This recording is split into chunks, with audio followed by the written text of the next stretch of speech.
Un problema che noi ci poniamo, lo dico alla collega Correddu, è che gli stati hanno fallito perché hanno rinunciato ad assolvere al proprio ruolo. Gli stati praticamente sono stati comprati dalle multinazionali, il che significa che i popoli non sono più dotati di governi propri, ma i nostri governi sono i governi che rispondono alle multinazionali della globalizzazione. Il problema del 5G, perché bisogna anche chiedere i conti alle istituzioni predisposte a tutelare la salute, che cosa stanno facendo in tutti questi ultimi tempi, nel senso che la sperimentazione medica è stata supportata da molte scelte e imposizioni a livello anche europeo. Adesso che cosa avviene? Quindi diciamo che il tema sul 5G induce la scienza e la giurisprudenza ad una riflessione sulla sperimentazione umana su vasta scala. Quindi questo problema o questa storia pone un problema etico e di diritto individuale e collettivo. La sperimentazione della nuova tecnologia è affidata quindi a degli studi post-marketing, nel senso che non si fanno studi in laboratorio prima, ma si fanno dopo. I laboratori sono intere città e le cavie sono migliaia, milioni, decine di milioni di cittadini in tutto il mondo. Quindi come la spacciano questa sperimentazione? È difficile farla spacciare come sperimentazione della nuova tecnologia, quindi la chiamano in modo diverso. Adesso hanno capito e si preoccupano per eventuali ribellioni e la chiamano servizi ai cittadini. Servizi, cioè, quindi altri interrogativi inquietanti che si pone la scienza, altri interrogativi inquietanti che si pone la scienza. Si affianca praticamente il vuoto legislativo, spesso attribuito ad una sorta di reticenza del legislatore. Anche questo diciamo che non è assolutamente una novità. La sperimentazione farmacologica, a differenza proprio di quella tecnologica, riconosce principi fondamentali che riguardano la natura dell'uomo e i suoi diritti. Quindi ci chiediamo che fine abbia fatto. Codice di Norimberga, che ha ispirato leggi nazionali e documenti internazionali volti a prevenire abusi della sperimentazione umana e a promuovere la dottrina del consenso informato. Quindi il primo criterio stabilisce il consenso volontario, che è ormai in totale disuso. Se si fanno le sperimentazioni su ampia scala, chi si chiede il consenso? E allora la misura più facile e pratica è quella di negare il principio dell'informazione, che è uno dei principi proprio previsti dalla normativa europea. La dichiarazione di Helsinki del 64, che è alla base dell'etica nella ricerca medica, anche qui alla sperimentazione umana è stato dedicato ampio spazio. La Convenzione di Oviedo, stesso discorso proposto dal Consiglio d'Europa, tra i motivi ispiratori ha particolare rilievo il concetto che un uso improprio della biologia e della medicina può minacciare la dignità e i diritti dell'uomo. Questi diciamo che tutti sottolineano di fatto l'aspetto fondamentale del consenso informato, quindi nessun intervento in campo sanitario può essere effettuato se la persona non è ben informata e se non dà il consenso. Quindi la persona a cui è diretto l'intervento in ogni momento può ritirare liberamente il proprio consenso, e questo è sempre della Convenzione di Oviedo. Tutti questi principi fanno parte di un passato remoto. Nessuna sperimentazione può iniziare ed essere condotta senza il benessere del comitato etico. Quindi che è un organismo indipendente che garantisce la tutela dei diritti, della sicurezza e del benessere dei soggetti in sperimentazione. Parliamo sempre di un passato remoto, purtroppo. L'attenzione del legislatore apprestato alla sperimentazione clinica, come si vede in tutta questa documentazione in queste ultime slide, è davvero notevole. Quindi il decreto legislativo, il 211, praticamente stabilisce i requisiti essenziali ai fini della sperimentazione, e parliamo sempre di un passato remoto. La legge 189, il decreto del famigerato Balduzzi, possiamo dirlo, che riveste importanza in quanto trasferisce all'AIFA le competenze in materia di sperimentazione clinica farmacologica. Praticamente avviene un processo di centralizzazione della ricerca a livello italiano e successivamente il regolamento europeo passa all'Europa praticamente attraverso un portale unico. La sperimentazione tecnologica.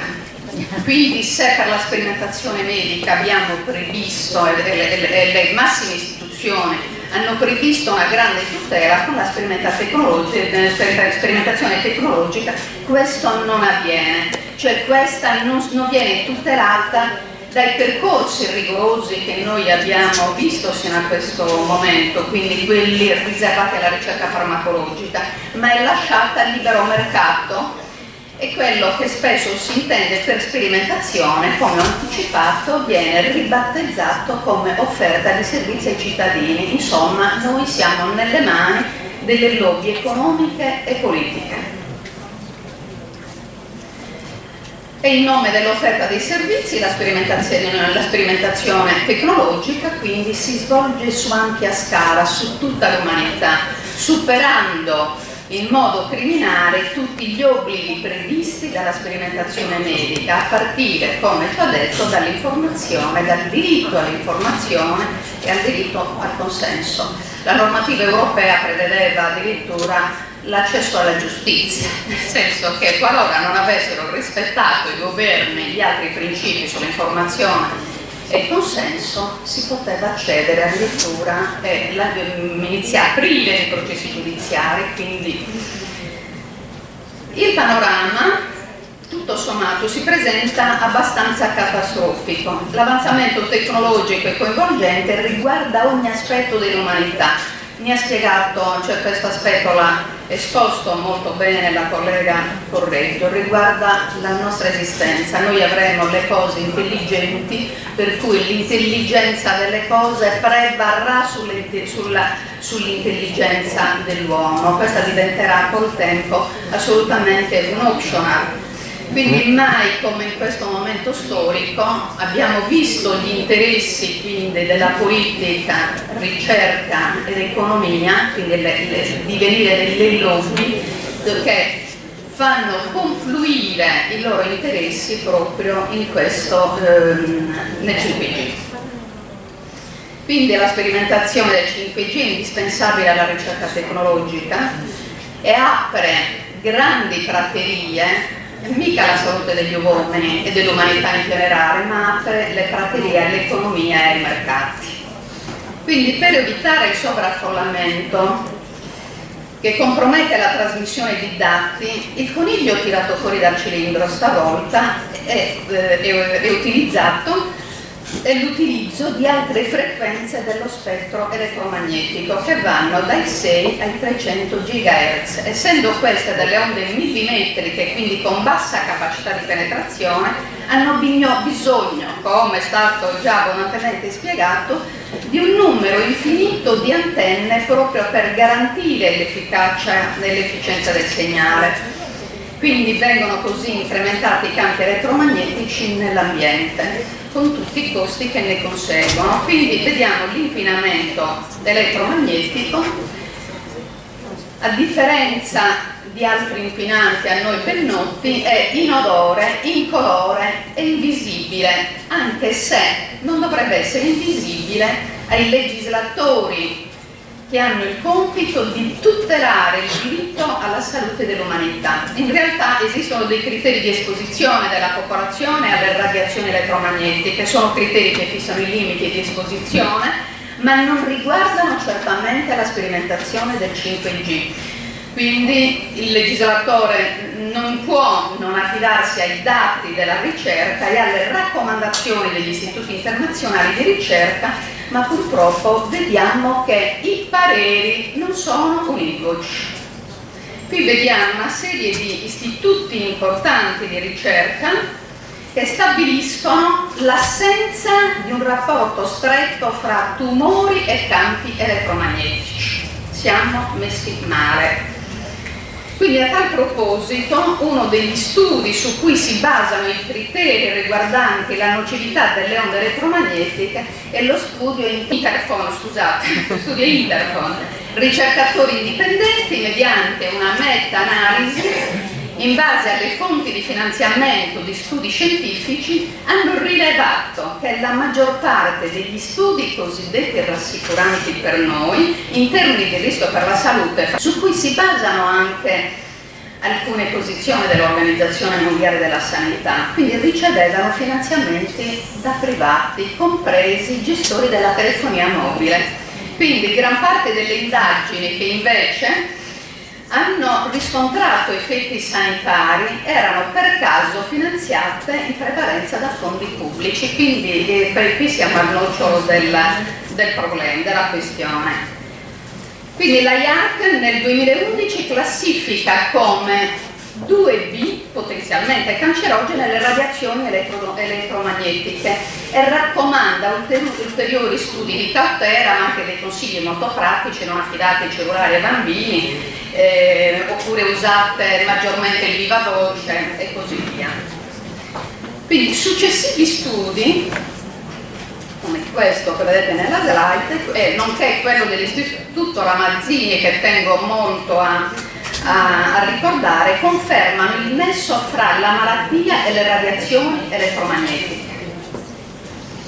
Standard di sicurezza internazionali, quindi stabiliti dall'ICNIRP, non sono sufficienti a proteggere la salute pubblica, poiché si basano solo ed esclusivamente sulla valutazione degli effetti termici. Anche questo è molto parziale.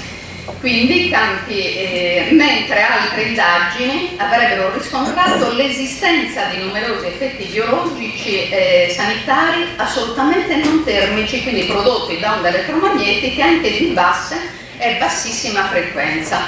Insomma, per dovere di cronaca è anche il caso di ricordare che ICNIRP è una società privata con sede in Germania. Diritto internazionale. Cosa prevede il diritto internazionale? Quindi massima tutela dei diritti sulla salute ambientale e sull'umanità. Tutti questi atti che qui sfogliamo sottolineano l'importanza centrale della salute come diritto fondamentale, quindi anche qui trattati finalizzati alla tutela dell'ambiente, ma qui stiamo parlando di preistoria, le cose sono molto cambiate. L'Europa come si esprime? Allora, l'Europa si esprime con una serie di incongruenze, diciamo che un po' che ha forti contraddizioni. Nel 1950 nasce la CEDO, quindi la Corte Europea per i diritti dell'uomo, che è anche l'organo giuridico dell'Unione Europea. Comunque voglio anche dire che di tutti i trattati europei il più importante in quanto dotato di facoltà giuridiche è proprio il CEDO. Qui ci sono dei valori che sono raccomandati dall'Unione Europea e un punto molto importante invece riguarda questa slide. Per quanto riguarda l'attività legislativa, non esistono leggi specifiche che diano limiti in tutta l'Europa, l'Unione Europea. Merita di essere ricordato che con il Codice Europeo per le Comunicazioni Elettroniche si chiede agli Stati membri di non ostacolare la diffusione delle antenne. Invece c'è l'opinione Schenir, comitato scientifico che fa capo alla Direzione Generale della Sanità e Protezione dei Consumatori, della Commissione europea. Dice che non ci sono evidenti effetti negativi sulla salute se l'esposizione rimane al di sotto dei livelli stabiliti dalle norme vigenti. Qui stiamo navigando nel torbido.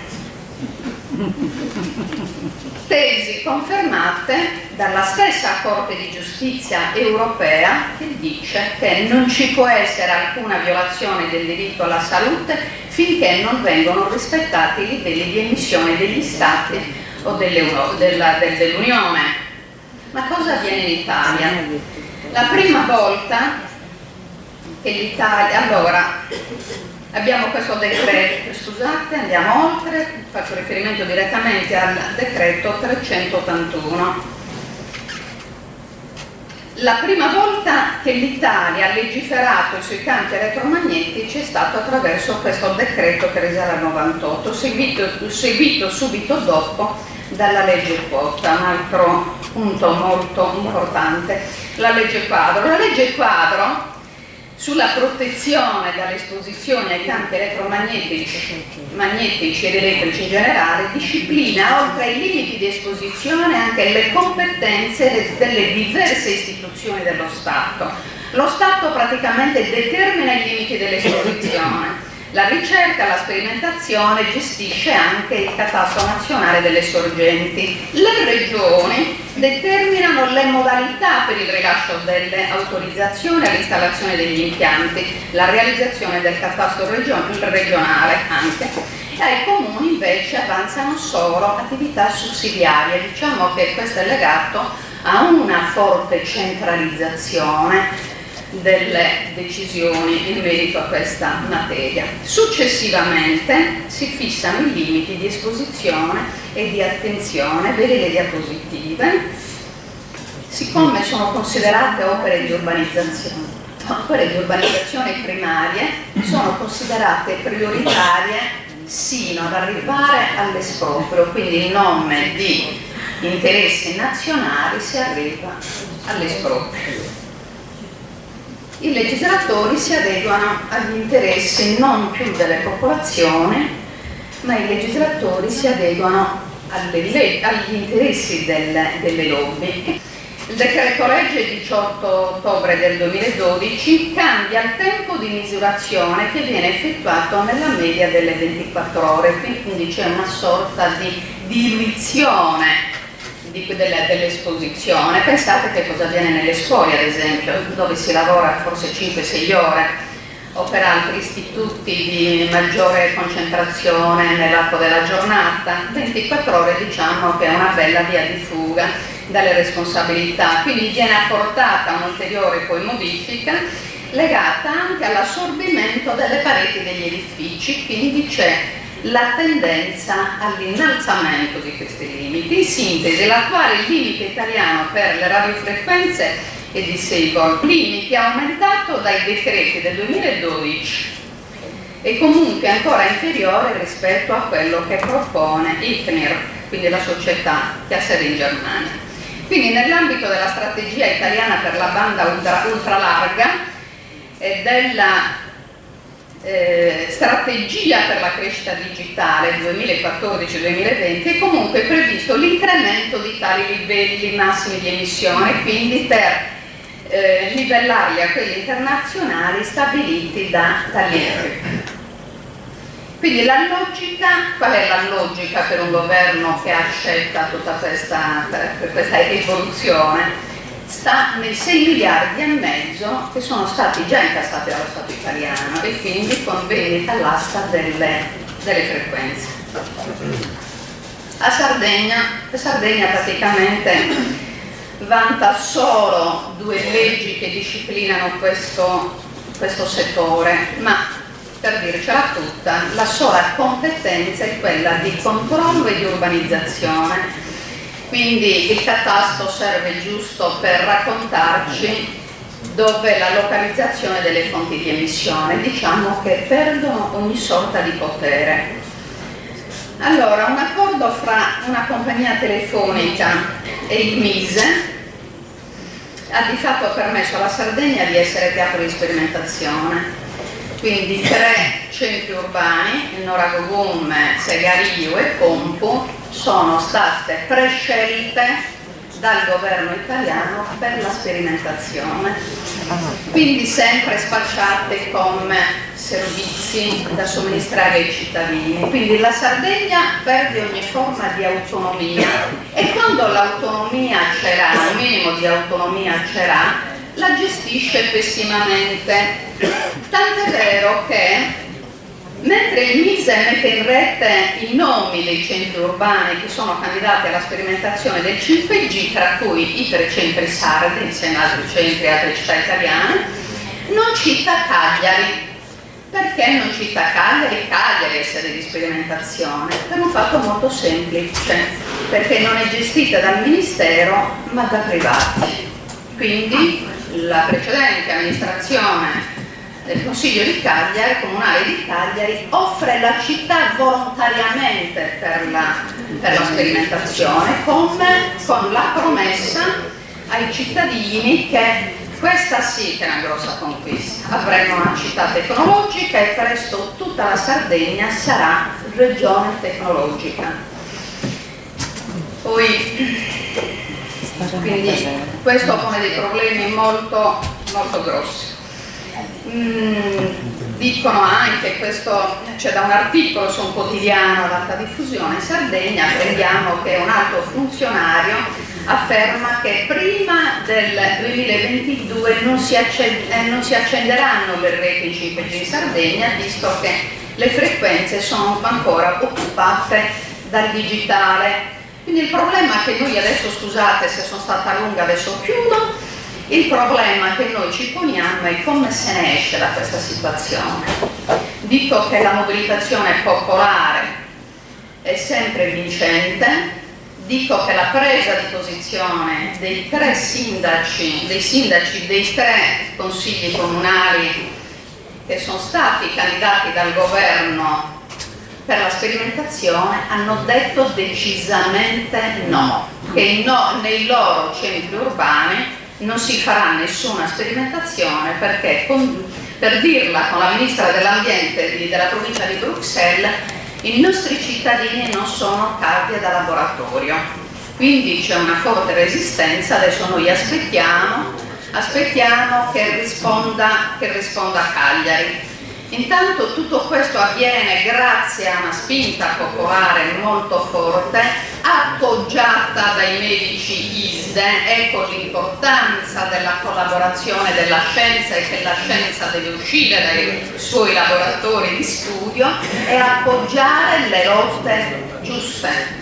Per cui nasce in Sardegna nel giro di un breve tempo il comitato No 5G Sardegna, attivissimo. Una delle prime azioni che ha fatto è andare a compensare la carenza delle istituzioni nell'informare i cittadini, quindi sono andati per i centri urbani a fare volantinaggio, ma volantinaggio con un volantino molto secco e scientifico, aiutato da ISE, quindi a creare informazione. Come diceva Vincenzo Migalezzu, cioè per esserci consapevolezza ci deve essere informazione, se no non ci può essere neanche resistenza. Io credo che noi sardi saremo in una condizione di manifestare davvero una grande resistenza. Grazie.